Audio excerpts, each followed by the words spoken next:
Today's essay is no hablo, and not a lot of creativity there in the title, but work with me for a moment. What As we were discussing before and of course after the most tragic occurrences in Minneapolis since George Floyd, 5.5 years before that. Um, the one of the precipitating factors, and in fact, part of the program with ICE and CBP, is that they are by design, by Project 2025 design, are sent into the cities to create conflict.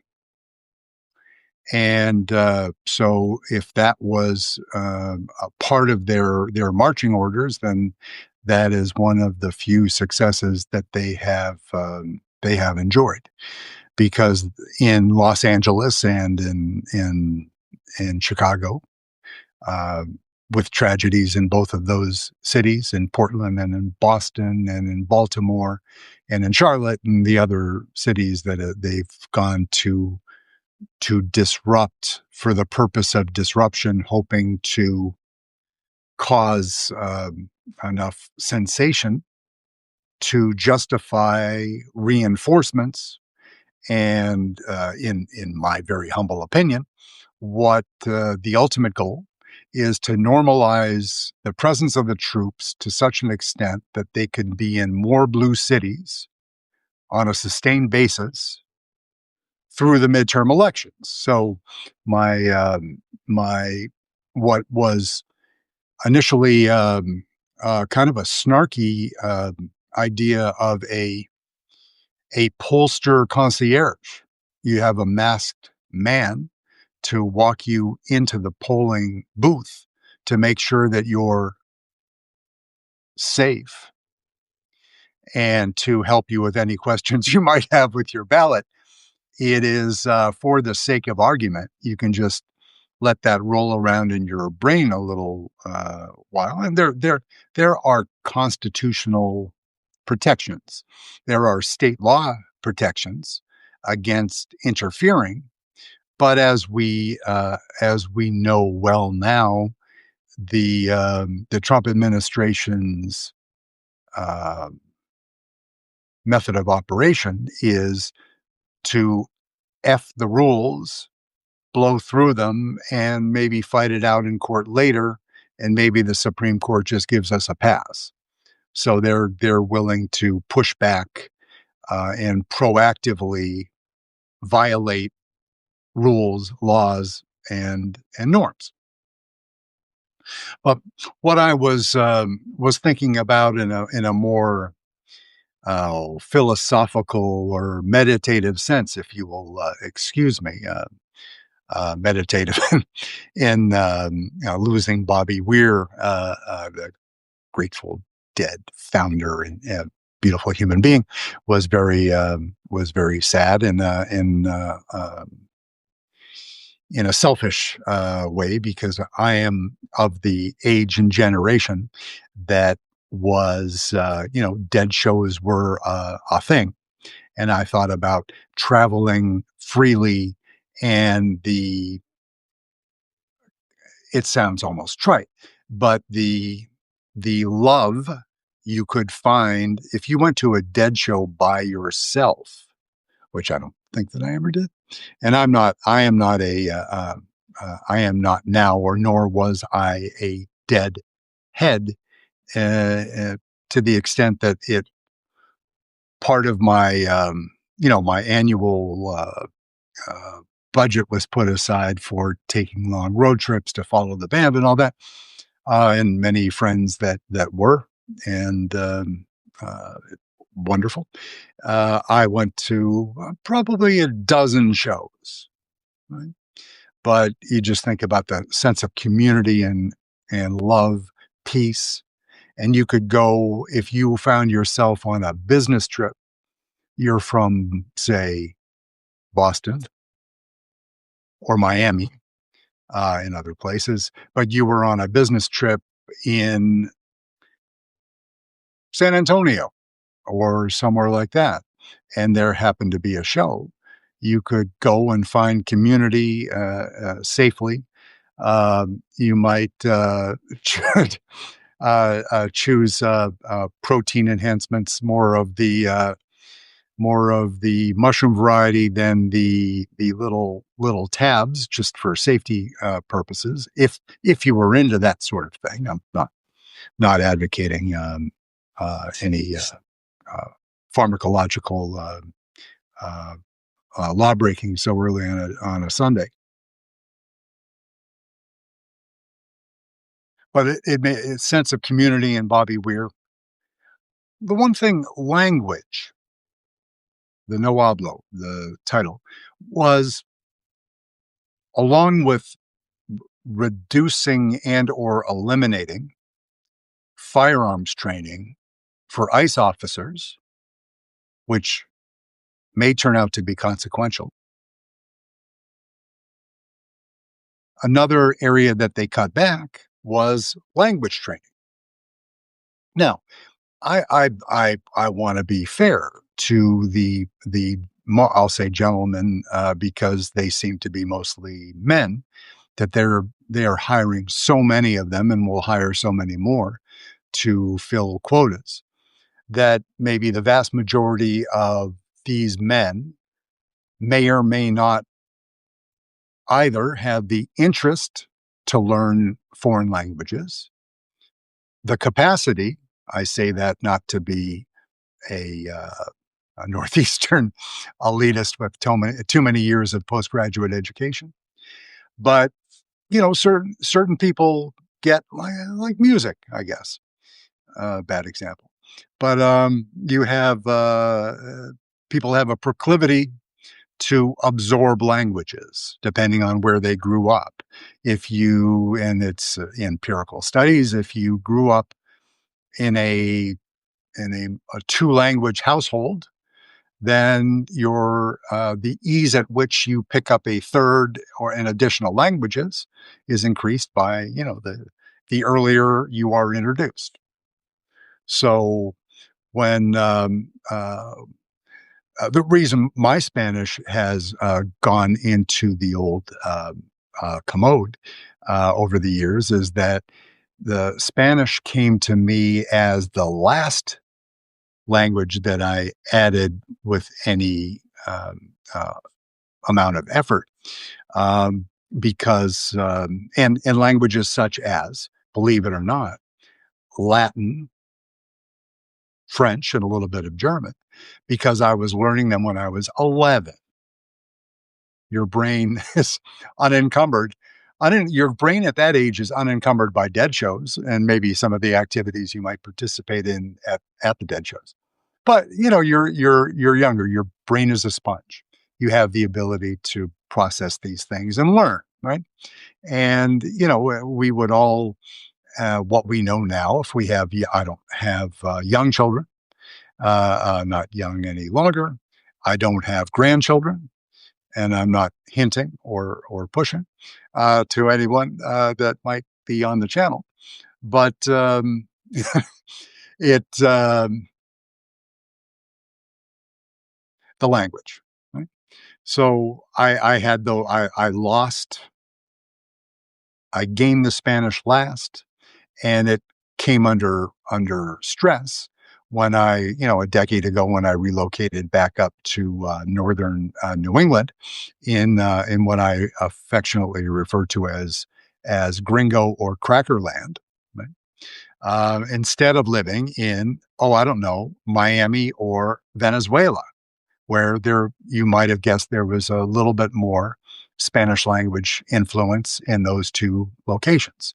And I was there collectively for 25 years. So learned a little bit. Now I can't conduct an entire coherent webcast Well, I can't do it in English, obviously, but I'm learning and I'm working it out.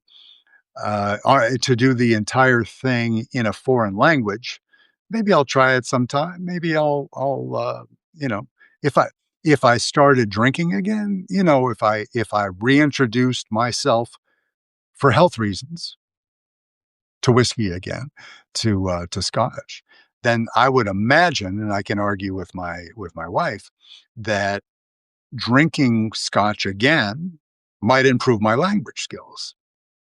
Honey, well, I'll fight that out separately. But back to our dear friends, our new hires at ICE and CBP, Customs and Border Protection.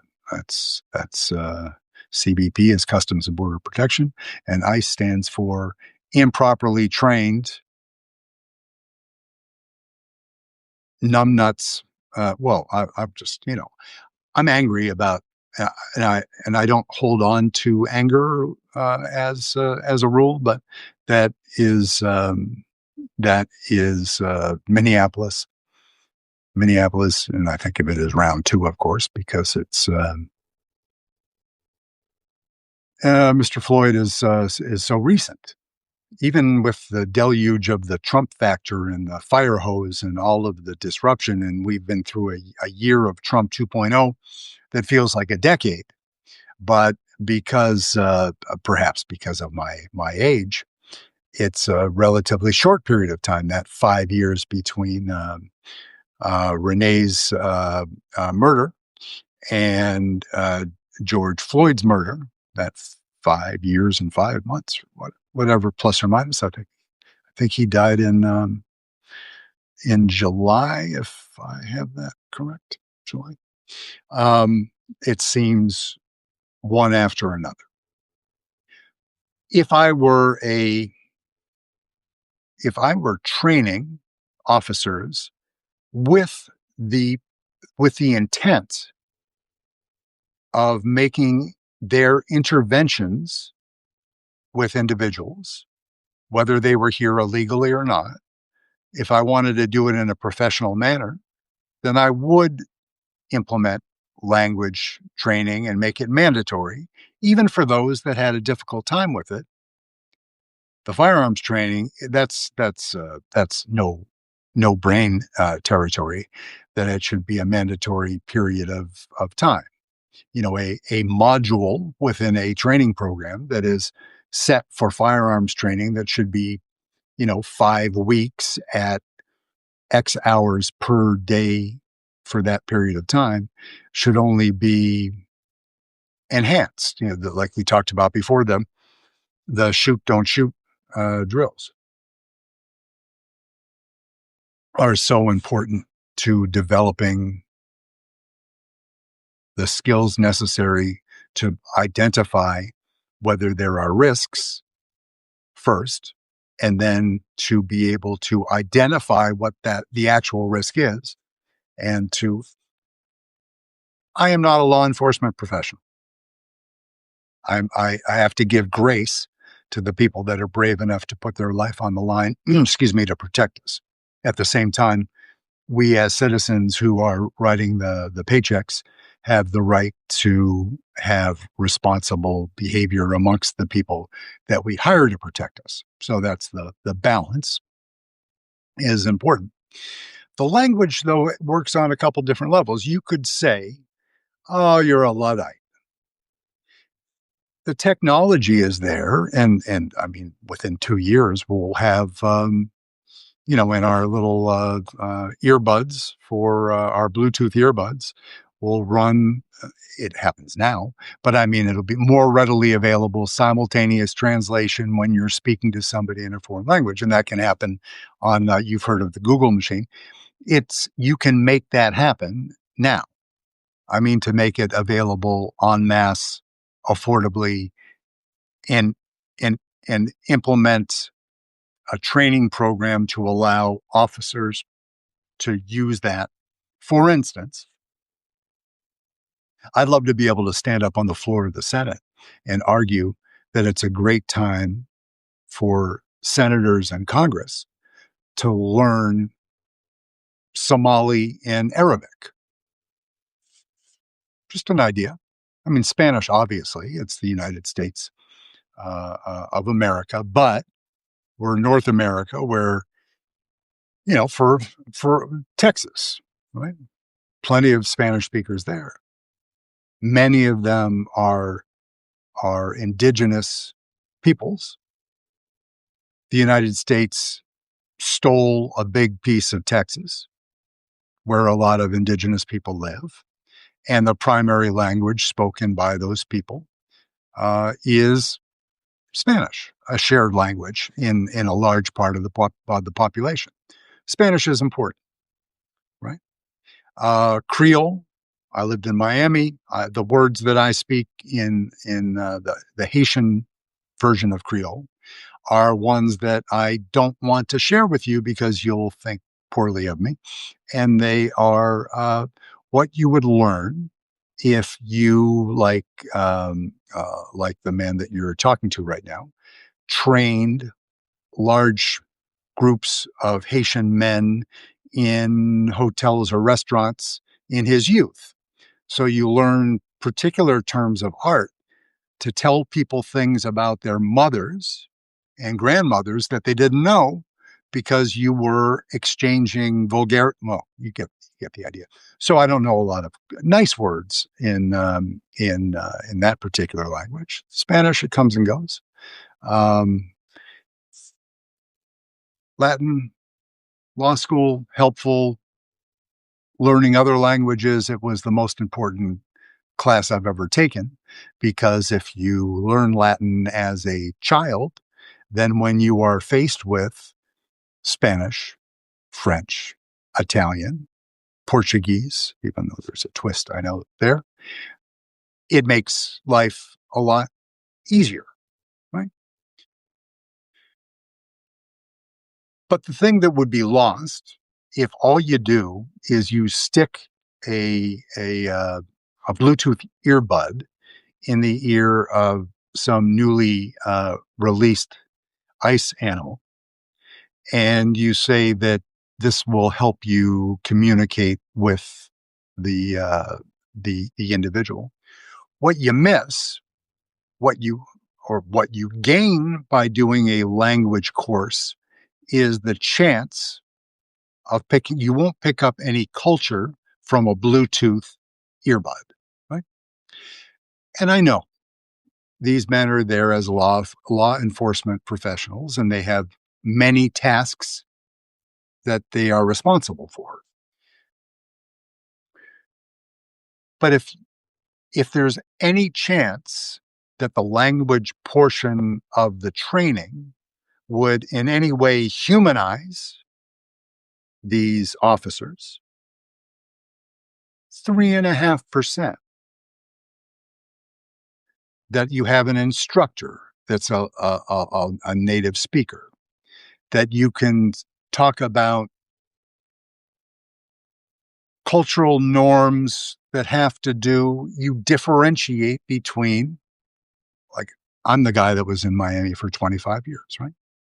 So if I were to talk about and lived in Miami Beach, right? So if you lived on Miami Beach, it's very European back in the old days. It was people from all over the globe. But Miami proper is, as you all know, is of the Latin population, a large proportion was and is Cuban. Then where do you go from there? I don't have statistics in front of me, but I'm going to postulate that it was Cuban, Colombian, and now Venezuela are in that range, and then Puerto Rican and all others, because I don't have it in front of me and I don't want to make a complete asshole of myself. Now, if you're in Texas or you're in Southern California, the Mexican or Central American influence would be much greater than it was in Miami. So if you're training in a field office in Amarillo, right, you're going to be speaking or giving language training to officers that are likely to interact with Mexican born Spanish language speakers. It's a different animal. Excuse me, that's an expression. It is a different challenge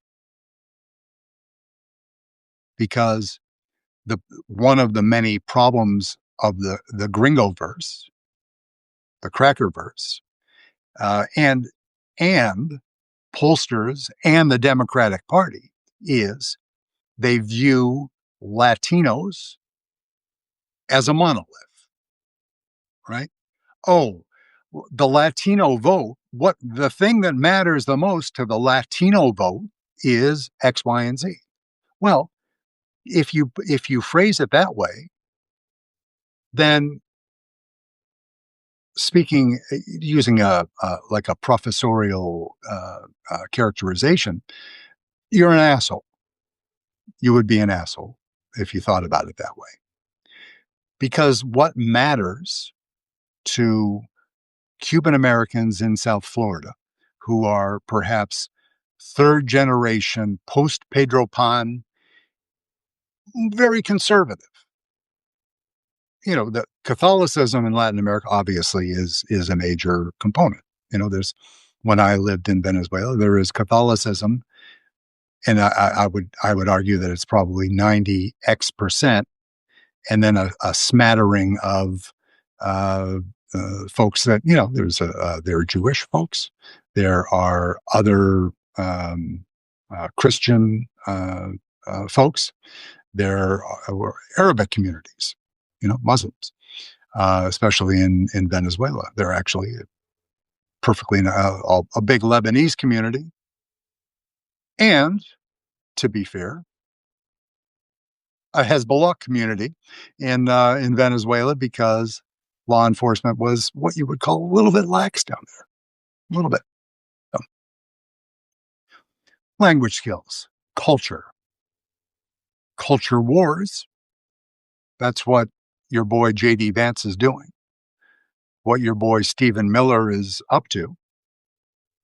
What the Big Daddy Kenkel is. I'm still not convinced that he cares about it, the culture wars, as much as he uses it as an instrument of power. Because Donald Trump, when I was a much younger man, Donald Trump was a pro-choice, middle of the road political actor and didn't act that much. Right? He was a someone largely you will be surprised to learn in the late 70s and in the 80s, going up to the publication of Tony Schwartz writing his book, The Art of the Deal. Donald Trump was largely interested in Donald Trump, being Donald Trump, telling people how great it was to be Donald Trump and how they should listen to him about any subject because he's Donald Trump and he was really, really smart. That was him. That's 40 years ago. Same guy. Older, perhaps, declining asset, as his controller Vladimir Putin would say, that he's not as sharp as he used to be, and he was never the sharpest knife in the drawer. But you you cannot argue with the fact that he was and is a personality, right?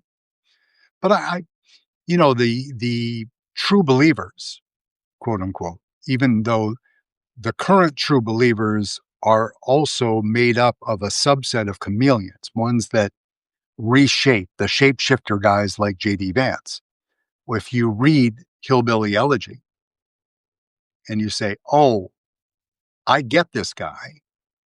He grew up, substance abuse, drunk mom, whatever, multiple partner, what all of the things that were either in the book or after the book, that he had that the appellation um, uh, more deliverance than deliver us from evil kind of experience. That he wasn't a fully formed man at that point. He was in the Marines for as a public information officer in the Marines for 4 years. Right? So not hardened by battle, but hardened by the experience of doing PR for the Marines. So congratulations. And now he's shifted again, and that old thing about put your finger up to see which way the wind is blowing, and that's very much a chameleon, a shapeshifter does that and allows himself to be influenced by the circumstances. And we all have to go through life with your eyes open. For some people, to better effect, people with better vision, right? But the language thing, it kills me because when I think about communication, and I'm not getting too nerdy here. I'm trying not to get too nerdy, but you think about language and music, things that can influence you both in positive ways, and those two, allowing music and language to be part of your life, your learning. It helps your brain to do other things. The discipline of learning languages and listening to music helps your brain be more, not a lobotomist or of whatever that would be, but more agile brain. Anything you can do, right? To more have a more dynamic learning approach. Right? That language portion that they're going to pipe in via Bluetooth AI with with Grok, with porn images from Elon Musk to follow, is not the same thing as language skills. And could, if these men could, he asked rhetorically, but I know they would benefit from that. Why not leave it in? I know the reason the why not is they're they're in a desperate hurry to get more bodies on the street, to make more arrests, to make the supreme leader happy by filling quotas. And the urgency is only accelerated now because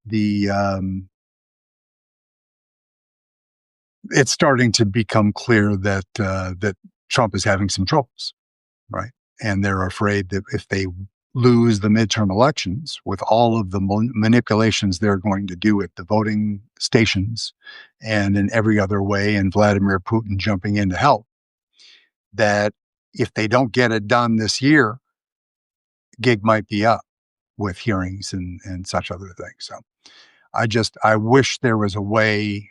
We're going to have the opposite discussion in a couple of years when we're deprogramming and cutting so many of these people. But maybe it'll be a good time as we reassess our voting systems and so many other parts of our government to look at the training program for the remaining federal police function and make sure that people are trained, because rednecks are not the only ones that shoot unarmed civilians.